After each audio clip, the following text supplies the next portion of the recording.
Hello, and thank you for joining Helaman's Army today. Welcome to part number 3 of Consecration versus Communism. Today we'll be discussing J. Reuben Clark, his General Conference talk from the Church of Jesus Christ of Latter-day Saints of October 1942. Now this was a General Conference talk that sounded like when he started giving it that he was not super excited about giving it, but he gave it by the request of, I left my camera down. There it is. There goes focused. So he gave it by the request of David O. McKay. And as you saw in part number 1 of the Consecration versus Communism series that I'm doing, you'll know that I read through the highlighted sections in order to give us a basis on which we can decide where to start, so that we can set the baseline and set a definition of what is the United Order, what is the law of consecration. So for me, a lot of this started in 2020 with the government's response to COVID. It was very obvious to me that it was a massive overreach, and so I became very concerned, and I really didn't know where to look and what to do, and I felt rather alone in the world and alone in my stance, and so I started looking at these older General Conference talks as a way, knowing that there had to be something posted in there about what was expected of us in these kind of situations, and there surprisingly was more than I had expected. So this video will be the J. Reuben Clark Jr. conference talk. There's a conference talk. It's in the Journal of Discourses from John Taylor. And also with John Taylor, we're going to dive a little bit into his biography written by B.H. Roberts to talk about the same event that he talks about in his General Conference talk.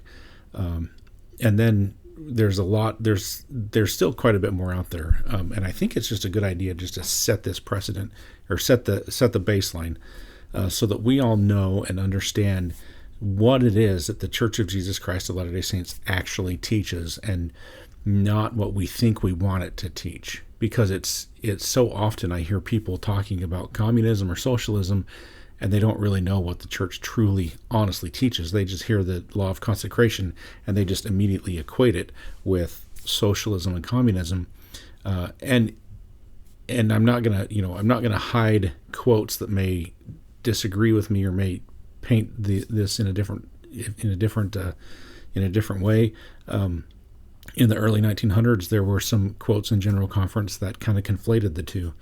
So we will go over those in a future video. But for now, we're just going to focus on this, just letting you know that this is going to be an ongoing thing, this communism versus consecration thing, so that we can really get a good handle on what it is that's truly expected of us as members of the Church of Jesus Christ of Latter-day Saints, and what it is that we should be watching out for, and what it is, what communism and socialism truly is. So, and if you haven't noticed, at this point, after watching video 1 and video 2, communism and socialism really are not God's law in any way, and I'm not gonna look at them objectively as such, because they just aren't.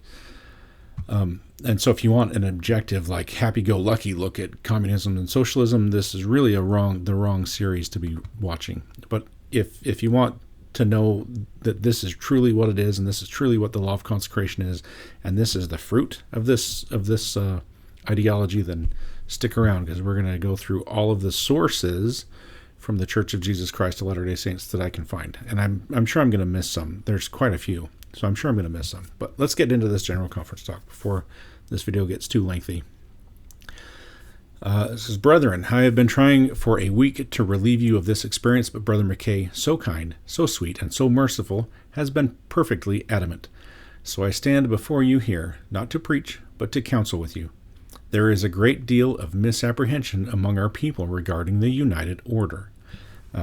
I would say that that is true today. That I would say that it's probably even more intense today than it was back then. There is a lot of misapprehension among our people concerning the law of consecration.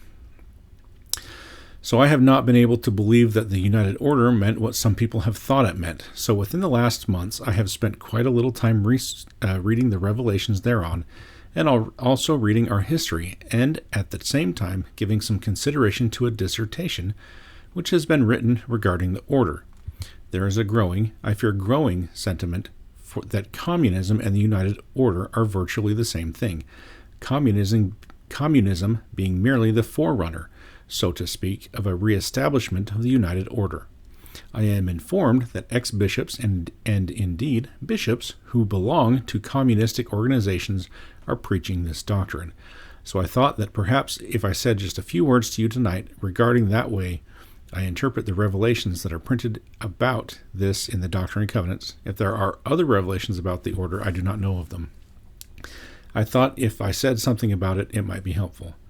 I recommend that you, my brethren, read a few of the sections of the Doctrine and Covenants which cover this matter, beginning with sections 42 and 51. See also sections 70, 78, 82, 83, 85, 90, 92, 96, and 104. If you will go over these sections, I feel that you will find that my explanation of the United Order will be substantially accurate.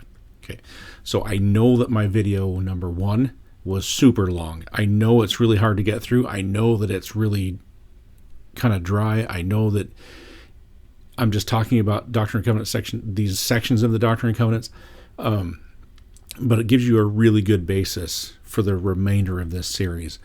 And not only that, I think video 2 will give you also a really good basis, the characteristics of the law of consecration. Basically, I went through and took all those sections and pulled out all the little bits that I think we need to know. I probably missed a few, and I probably missed quite a few sources to point towards, different verses to point towards the same thing. But everything that I listed has at least one source. All right, early deviations. I may say to begin with that in practice the brethren in Missouri got away in their attempts to set up the United Order from the principles set out in the Revelations. This is also true of the organization set up here in Utah after the saints came to the valleys.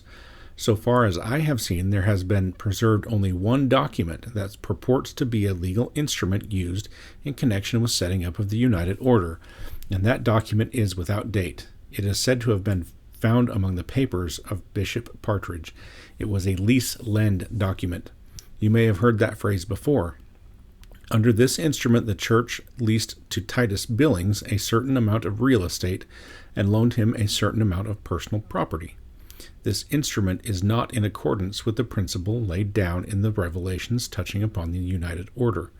The basic principle of all the revelations on the United Order is that everything we have belongs to the Lord. Therefore, the Lord may call upon us for any and all of the property which we have, because it belongs to Him. This, I repeat, is the basic principle.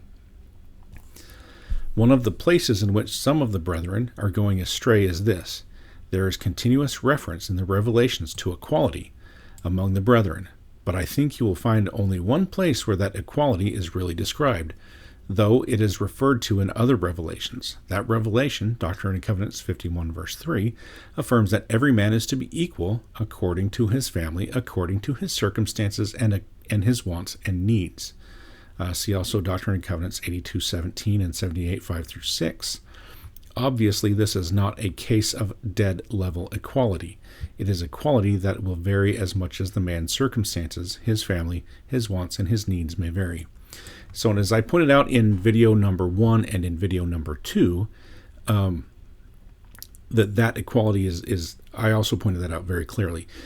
The example of Newell K. Whitney and Oliver Cowdery with their stewardships make it very clear that that's not the case. Not every, just because you give $1 to one person doesn't mean everyone gets $1. Just because you give a mercantile to Newell K. Whitney does not mean that everybody gets a mercantile. That's not the equality here. In communism and socialism, that would be the equality. That is not the equality in the law of consecration. Just because Oliver Cowdery was a steward over or one of the stewards over the printing press does not mean that everybody is a steward over the printing press. That's not the inequality that he's talking about.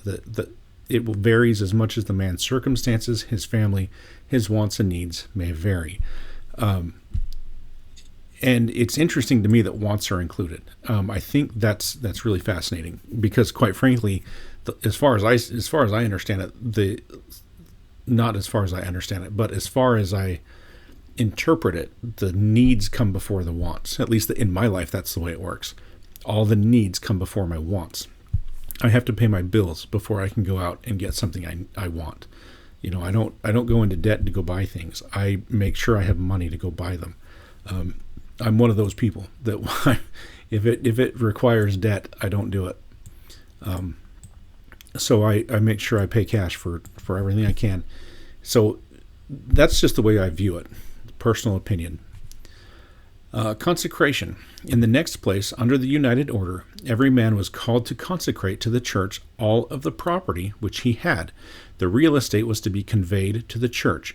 As I understand the revelations, by what we would call a deed in fee simple. Thus the man's property became absolutely the property of the church. Then the bishop deeded back to the donor by the same kind of deed, that is, in fee simple, and also transferred to him by an equivalent instrument, so far as personal property was concerned, that amount of real and personal property which the two being taken together would be required by the individual for the support of himself and his family, according to his circumstances and his wants and needs. This the man held as his own property. I made that point also very clear, and it's interesting to me. Doctrine and Covenants section 104 is example after example after example after example of men consecrating their property and then the church turning around and giving it back to them, with only the exception of John Johnson, who consecrated his entire farm, and he was given back a good portion of his farm, but some of his farm was split up and given to other people. I think the John Johnson farm is probably one of the starkest examples of your property, the excess or residue, which I talked about in the second video, being given to other people.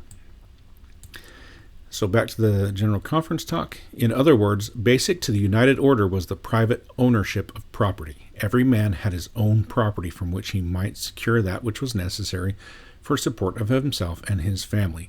There is nothing in the Revelations that would indicate that this property was not freely alienable at the will of the owner. So what does it mean to be alienable?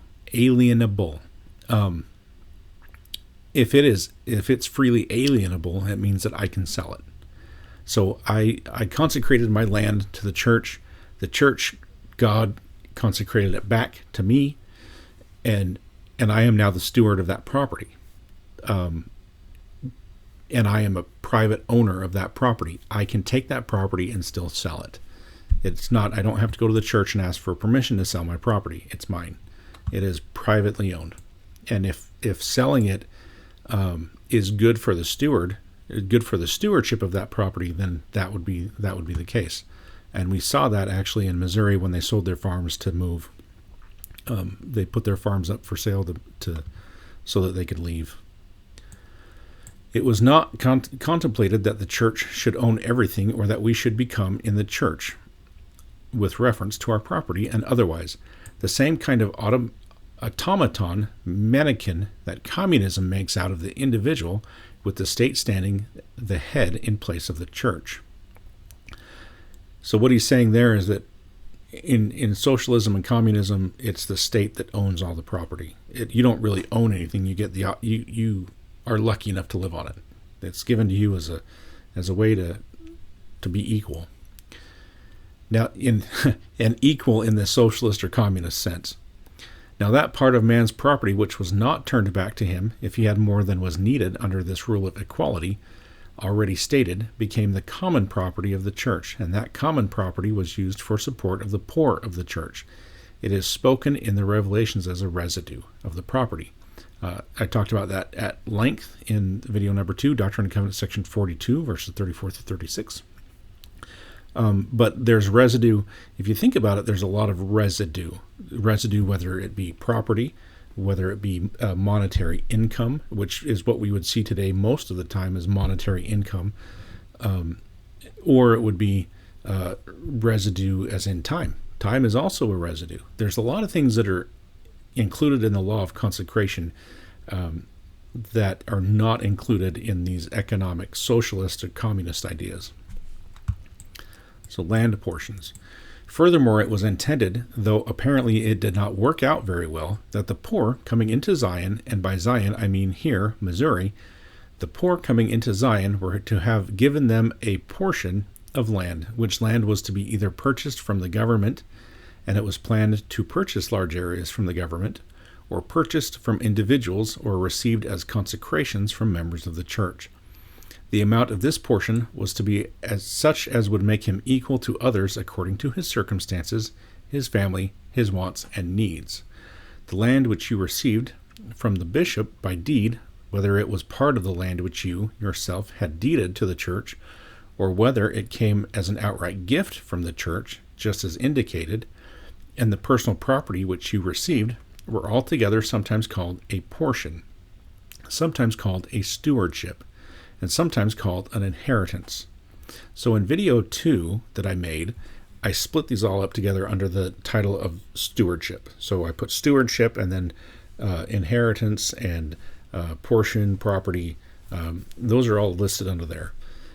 It's kind of everything is within a stewardship, and we have a portion of property that's in our stewardship, or an inheritance.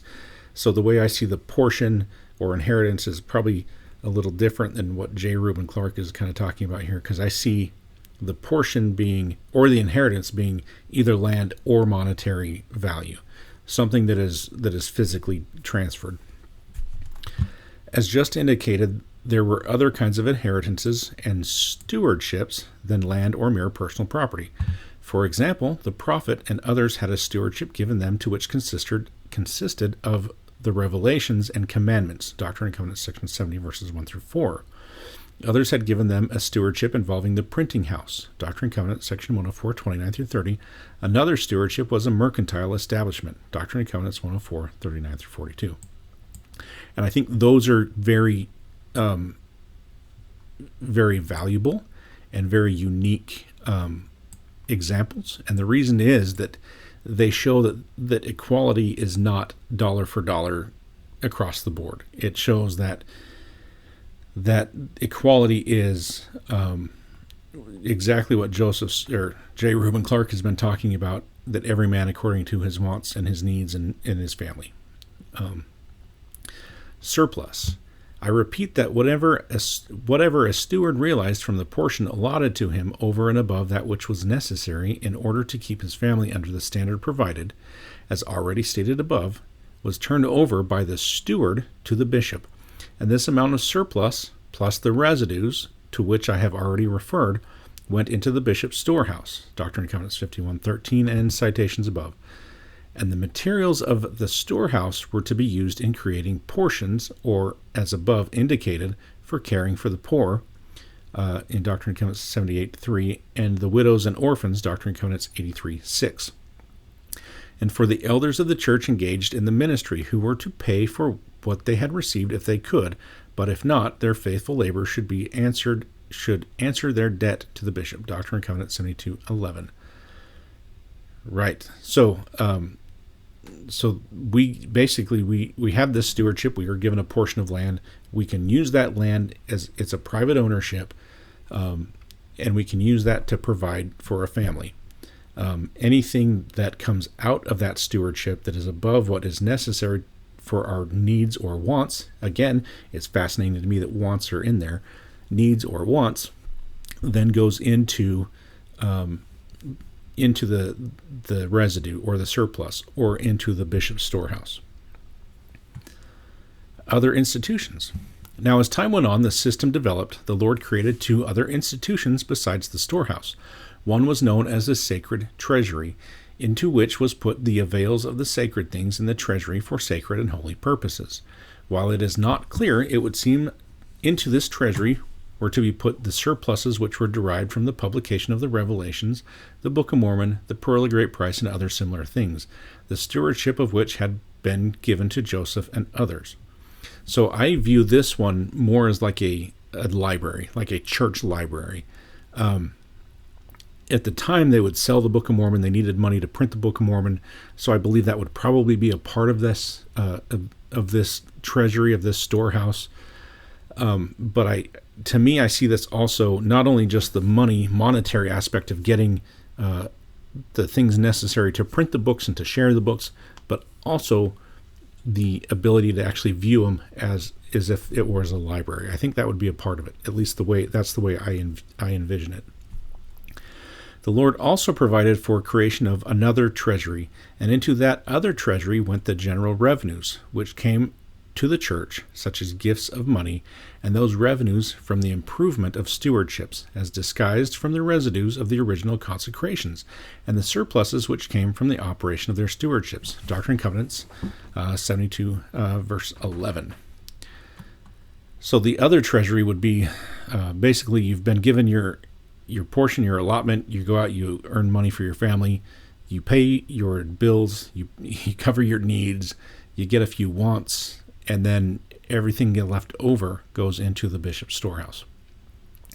The foregoing is the general outline as it is gathered from the other revelations of the law of the United Order, which the Lord spoke of as my law. Doctrine and Covenants, section 44:6 and 51:15. There are passages in the Revelations which, taken from their context and without having in mind the whole system, might be considered as inconsistent with some of the things which I have set out. But all such passages fall into line if the whole program is looked at as contained in all of the Revelations.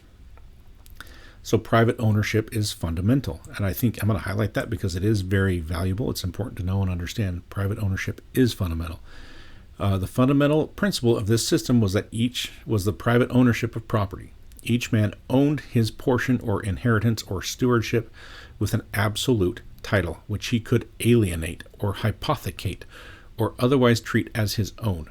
The church did not own all of the property, and the life under the United Order was not a communal life, as the prophet Joseph Smith himself said. History of the Church, Volume 3, page 28. The United Order is an individualistic system, not a communal system. So I have not actually read this section of the church history of the church, but I will bring it up in my next video. Maybe I can find it now, real quick.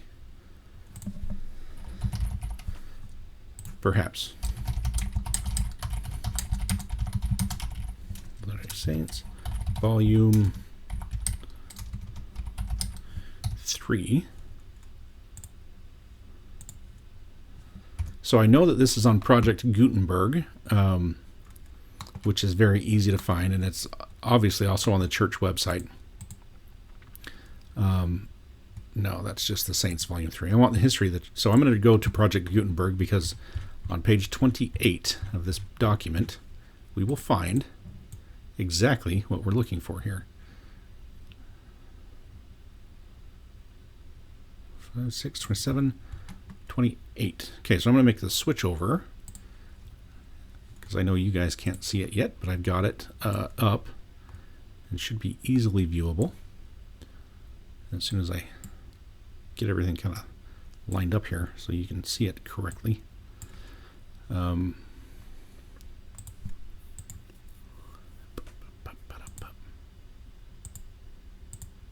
Okay, so page 28.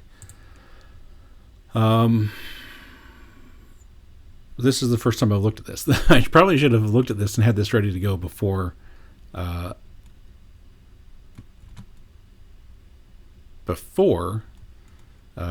I did this video, and perhaps maybe we'll just come back to that. It was not a communal lifestyle. Do you believe in the Bible?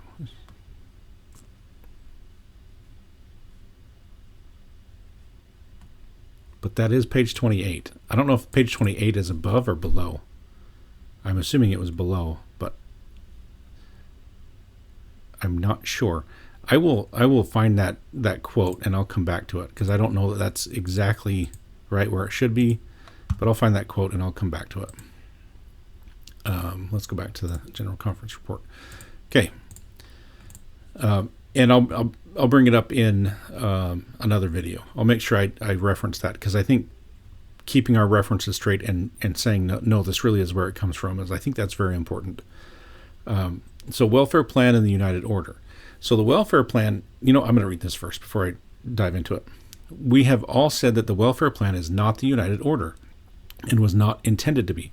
However, I should like to suggest to you that perhaps after all, when the welfare plan gets thoroughly into operation, it is not so yet. We shall not be so very far from carrying out the great fundamentals of the United Order. I want to bring that, I want to highlight that because that is important, and that is actually a conversation I had with my family today. So I think I'm going to come back and talk about that. In the first place, I repeat again, the United Order recognized and was built upon the principle of private ownership of property. All that a man had and lived upon under the United Order was his own. Quite obviously, the fundamental principle of our system today is the ownership of private property. In the next place, in lieu of residues and surpluses which we were accumulated and built up under the United Order, we, today, have our fast offerings, our welfare donations, and our tithing, all of which may be devoted to the care of the poor, as well as for the carrying on of the activities and business of the church. After all, the United Order was primarily designed to build up a system under which there should be no abjectly poor, and this is the purpose also of the welfare plan. In this connection, it should be observed that it is clear from these earlier revelations, as well as from our history, that the Lord had very early to tell the people about the wickedness of idleness and the wickedness of greed, because of the brethren who were not giving properly. And those who had not were evidently intending to live without work on the things which were to be received from those who had property. Okay, so I'm going to go back to that little section there. When the welfare plan gets thoroughly into operation, it's not so yet. It is now. Today it is. We shall not be so very far from carrying out the great fundamentals of the United Order. And I would agree with that completely. We have everything in place that if you wanted to live the United Order on your own, without the church being involved, you could do so. It's there. So think about the residue.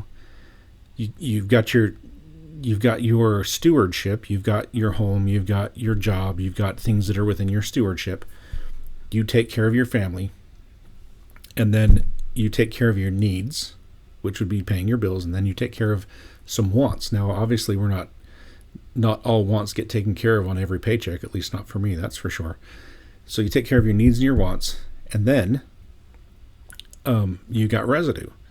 And in some cases, some people have zero residue. Some cases, needs barely get taken care of, and there is no residue. That was the case for me for many years. We had enough to pay our bills, and that was pretty much it. And but today, I've been very blessed, and so when I go get my paycheck, I can pay my bills, and then I can take care of a few things I want to do, and then I have some residue. I've got some money left over that I could give more if that was the choice. And the welfare plan allows us to do that through fast offerings. We can give even more. We can give that residue if that's our choice. And it really comes down to the wickedness of greed, because the brethren who had not, let me highlight that section, the wickedness of idleness and the wickedness of greed, because the brethren who had were not giving properly, and those who had not were evidently intending to live without work on the things which were to be received from those who had property. So I believe that this is an interesting thing, because not only is it money, and it's also the ability to work. So I'd have to really put that together, and I will in the future. I'll do a video where I really kind of put this together and give my own interpretation of everything. Even though I am kind of giving stuff in here, I'll lay it out the way I see it, and I'll make it clear that is my video. This is the way I see it. But from the way that J. Reuben Clark says, I would agree with him that we right now are very close to being able to live the fundamentals of the United Order, and it really is a personal choice at how much we do. So storehouses and projects. Furthermore, we had under this United Order a bishop's storehouse in which were collected the materials from which to supply the needs and the wants of the poor. We have a bishop's storehouse under the welfare plan used for the same purpose. As I have already indicated, the surplus properties which came to the church under the law of consecration under the United Order became the common property of the church and were handled under the United Order for the benefit of the poor. We have now under the welfare plan all over the church ward land projects. In some cases, the lands are owned by the wards. In others, they are leased by the wards or lent to them by private individuals. This land is being farmed for the benefit of the poor, by the poor, where you can get the poor to work it. I'm going to stop for a second here. So when I lived in Idaho Falls, it's been a decade since I moved away from there, but there were multiple times that I went to the church farm to help package potatoes or to help take care of potatoes or whatever. So there were times when at harvest time, all of a sudden they needed a lot of people to come work the farm. So, there were times that I did that, not because it was required of me, but because it was asked. Hey, we need people to go help out at the church farm. So I volunteered and I went on a couple of different occasions to go work at the church farm. So that, at least as far as I know, is still happening. I don't know if it does happen at the same level, because I know that there were some laws passed that kind of put a kibosh on some of that, but unfortunately, that's a problem. But I hope that is still happening up there in Idaho. And I know that there are other church farms out there that's what they do. So we have in place of the two treasuries, the sacred treasury, and another treasury, the general funds of the church. Thus, you will see, brethren, that in many of its great essentials we have, as the welfare plan has now developed, the broad essentials of the United Order. Furthermore, having in mind the assistance which is being given from time to time and in various wards to help people set up business or in farming, we have a plan which is not essentially unlike that which was the United Order when the poor were given portions from the common fund. Now, brethren, the church has made tremendous advances in the welfare plan. We shall have to make these still greater advances. As the message of the first presidency said this morning, we are being told by government officials that we face what we used to call a hard times. If the welfare plan is fully operative, we shall be able to care for every destitute Latter-day Saint, wherever he may be. So one point I would like to bring up is this little section here. I'm going to highlight it, not yellow. I'll underline it in green. This is something that we really don't do. I think we should. We have this push, and we have some great schools that are church-owned schools. The BYU Idaho, BYU Hawaii. There's some great Latter-day Saint schools, but what they don't have is they don't have technical programs. So when I have a degree in engineering, and it took me quite a while to get that degree because I just struggled to get that degree. But I did get it, and my life has been blessed as a result of that degree. However, looking back at my life, there were multiple opportunities that I had to go do maybe a technical situation, to go work. There was one particular where there was an opportunity to go work as an HVAC tech, and my wife said, no, you're going to go finish school. You started it, you're going to finish it. Little did I know how much those HVAC techs made. Little did I know how much that they would make now. Life as an HVAC tech would have been comfortable, a lot more comfortable than it was before I got my degree. And I think that we could, as a church, we could probably do better in helping people helping people gain skills, not just jobs, but actual skills that allow them to be functional in society. It's not hard to encourage members of the church to go out and get these skills, and then hire young folks to be apprentices for these skills. I think that would make a major difference in our in our church. I mean, we would just be heads over heels much better if we had people who were plumbers that helped other Latter-day Saints become plumbers. I think we have an opportunity that we're just kind of wasting, which I think is unfortunate. But that's a personal opinion and is not the stance or the statement of the church. It's just my own personal opinion. So as with all General Conference talks on the United Order, the Constitution is always included. And so I'm just going to read through this. I already did a video on the Constitution, but J. Reuben Clark was pretty renowned for his love of the Constitution, and he's very renowned for his statesmanship and setting up treaties with Mexico. So I'm going to go ahead and I'm just going to read through this. I don't know if I'll comment on it. We'll find out. We'll see. I'm just going to read through it. The Constitution. Now I would like to say something else, brethren, again by the way of counsel. I shall be accused when I do of talking politics, and perhaps on this point I may say I do not read anonymous letters. When they come in, I just throw them into the wastebasket. I only read enough of the signed scurrilous letters that are sent to know that they are scurrilous, and then they follow along. So it is useless for anyone to try to take out any personal feeling in that way. I would point out that I have a very long list of words that put some comments into the held for review section, and there are some very lengthy comments that will never be published because they are scurrilous, just as J. Reuben Clark pointed out here. So the same with my YouTube channel. When I see a scurrilous comment, or the short little accusational comments, or the drive-by Bible verse comments, they're generally not published because they're set to automatically go to held for review, just so everybody knows. You and I have heard all of our lives that the time may come when the Constitution may hang by a thread. I do not know whether it is a thread or a small rope by which it now hangs, but I do know that whether it shall live or die is now in the balance.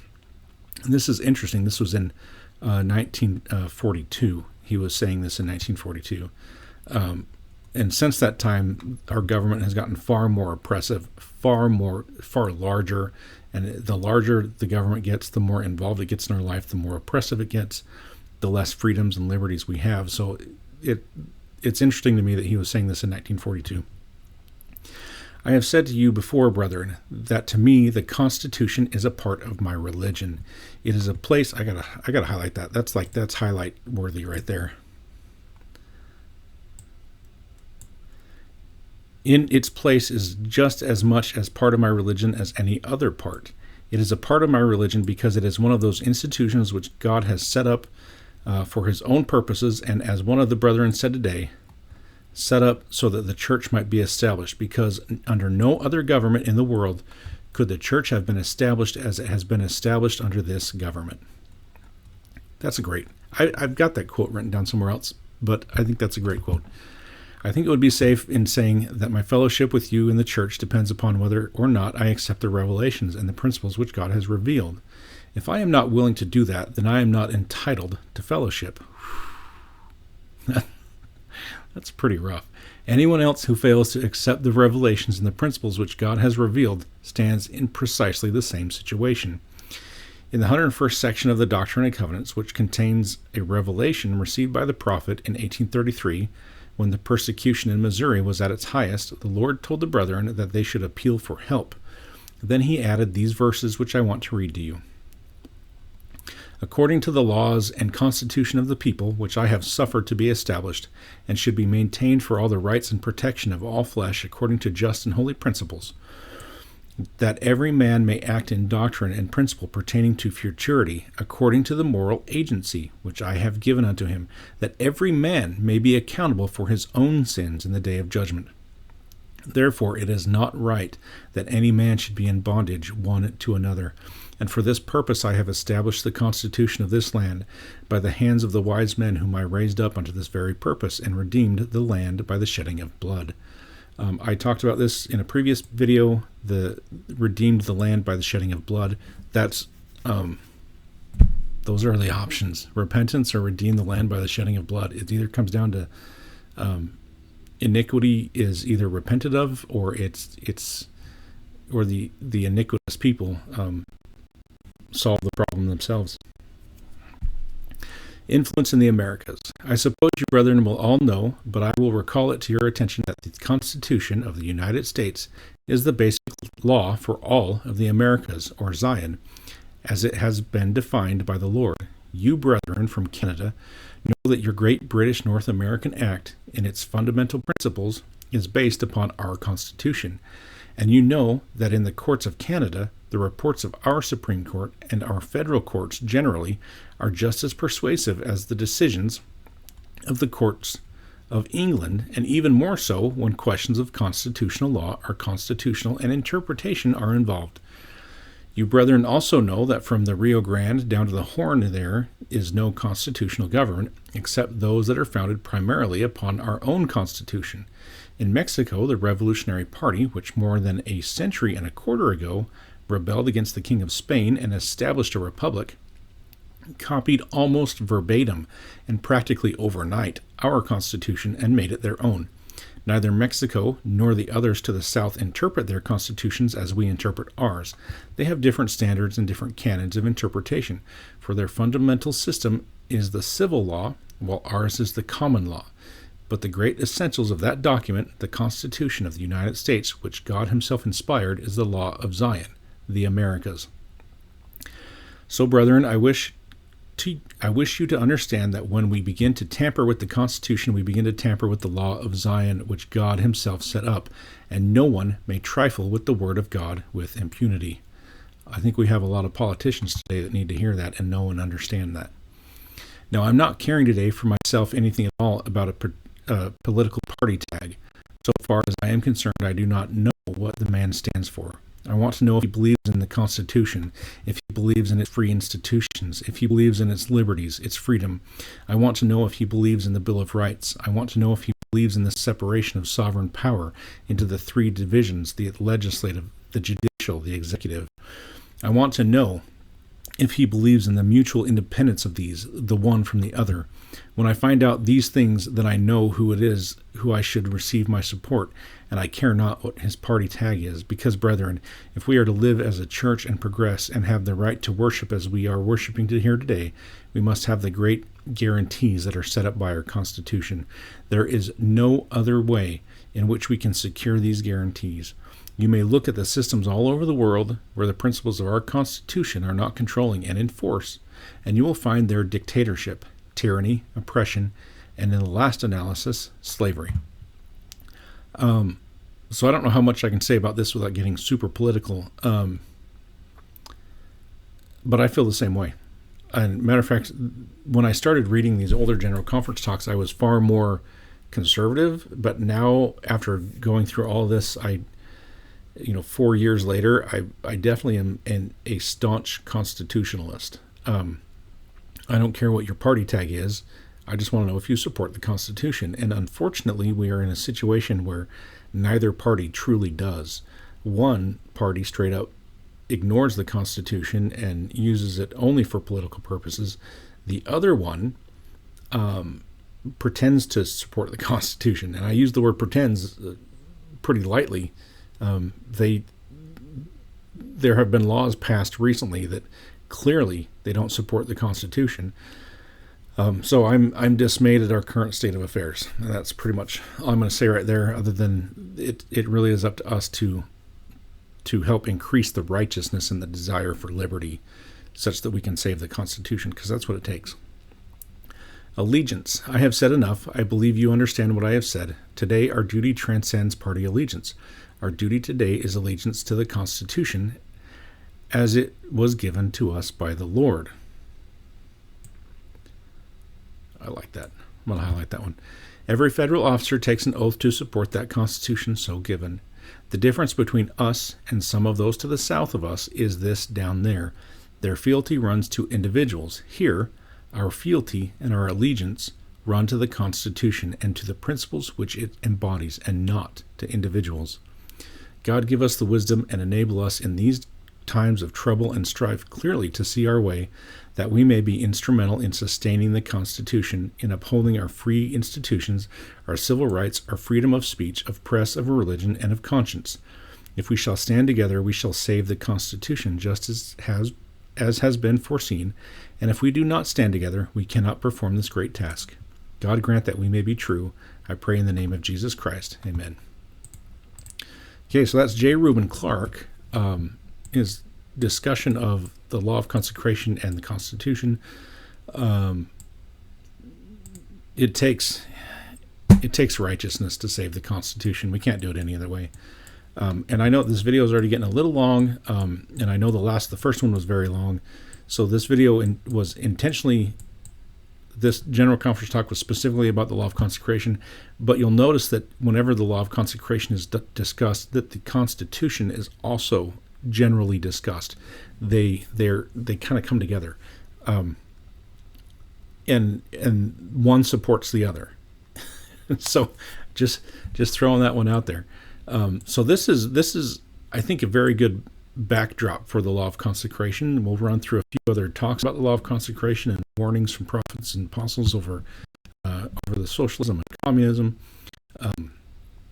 But it's really good that we know and understand what it is that is taught and not what we want it to say. So as we continue on, you'll see that there's a very strong, from the very beginning of the church, that there's a very strong support of consecration, but not communism or socialism, and that the Lord expects effort. The Lord wants us to work. Remember that Adam was told that it's by the sweat of his brow that he will eat, and that it is and that's a godly principle. It's a godly principle to work. And that is one of the basic principles of the law of consecration, is that we all pull our own weight, and we all pay our own way, but we're given the means in which to do that. And that is the message that I give you today, in the name of Jesus Christ. Amen.